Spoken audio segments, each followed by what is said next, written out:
മിക്ക ദിവസങ്ങളിലും അതിരൂക്ഷമായ ഗതാഗതക്കുരുക്ക് നേരിടുന്ന നഗരമാണ് കോഴിക്കോട്. അവധി ദിവസങ്ങളിൽ നഗരത്തിലെ ചെറുവഴികൾ പോലും വലിയ ഗതാഗതക്കുരുക്കാണ് അനുഭവപ്പെടാറുള്ളത്.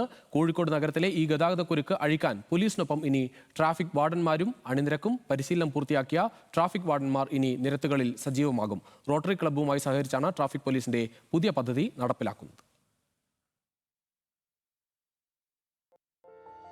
അവധി ദിവസങ്ങളിൽ 1 ലക്ഷത്തോളം ആളുകൾ വന്നു പോകുന്ന ഇടമാണ് കോഴിക്കോട് നഗരം. തൊണ്ടയാട് മുതൽ സിറ്റി വരെ തുടർച്ചയായി ഉണ്ടാകുന്ന ഗതാഗത കുരുക്ക് നഗരത്തിലെ വലിയ പ്രശ്നമാണ്. ഈ കുരുക്കഴിക്കാനാണ് ട്രാഫിക് വാർഡന്മാരും നിരത്തിലിറങ്ങുന്നത്. പരിശീലനം നേടിയ 75 ട്രാഫിക് വാർഡന്മാരാണ് ഇനി തിരക്കേറിയ സമയങ്ങളിൽ പോലീസിനൊപ്പം കോഴിക്കോട് നഗരത്തിലെ ഗതാഗതം നിയന്ത്രിക്കുക. നിയമലംഘനങ്ങൾ കണ്ടെത്തിയാൽ സിറ്റി ട്രാഫിക് പോലീസ് യൂണിറ്റിന് ഇവർ വിവരം കൈമാറും. എന്റെ നഗരം അപകടരഹിത നഗരം എന്ന പദ്ധതിയിൽ ഉൾപ്പെടുത്തി റോട്ടറി കാലിക്കറ്റ് ഈസ്റ്റ് ആണ് ട്രാഫിക് വാർഡന്മാരെ സ്പോൺസർ ചെയ്തത്. സ്വയം സന്നദ്ധരായെത്തിയ ആളുകളിൽ നിന്നും 75 പേരെ തെരഞ്ഞെടുത്താണ് പ്രത്യേക പരിശീലനം പൂർത്തിയാക്കിയത്. ട്രാഫിക് വാർഡൻ നല്ല രീതിയിൽ പ്രയോജനം ചെയ്യുമെന്ന് തന്നെയാണ് ഞങ്ങൾ പ്രതീക്ഷിക്കുന്നത്.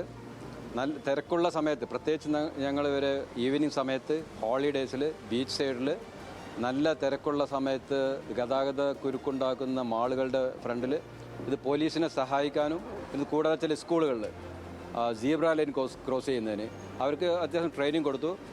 നല്ല രീതിയിലുള്ള റെസ്പോൺസ് ആയിരുന്നു ഈ ട്രാഫിക് വാർഡന്മാരെ കയ്യിൽ പെട്ടെന്ന് കാര്യങ്ങൾ അവർ പഠിച്ചെടുത്തു. അപ്പോൾ അവരിൽ ഞങ്ങൾക്ക് നല്ല പ്രതീക്ഷയുണ്ട്.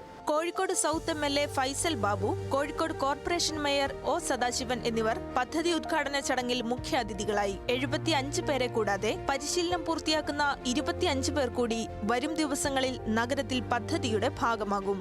ന്യൂസ് മലയാളം, കോഴിക്കോട്.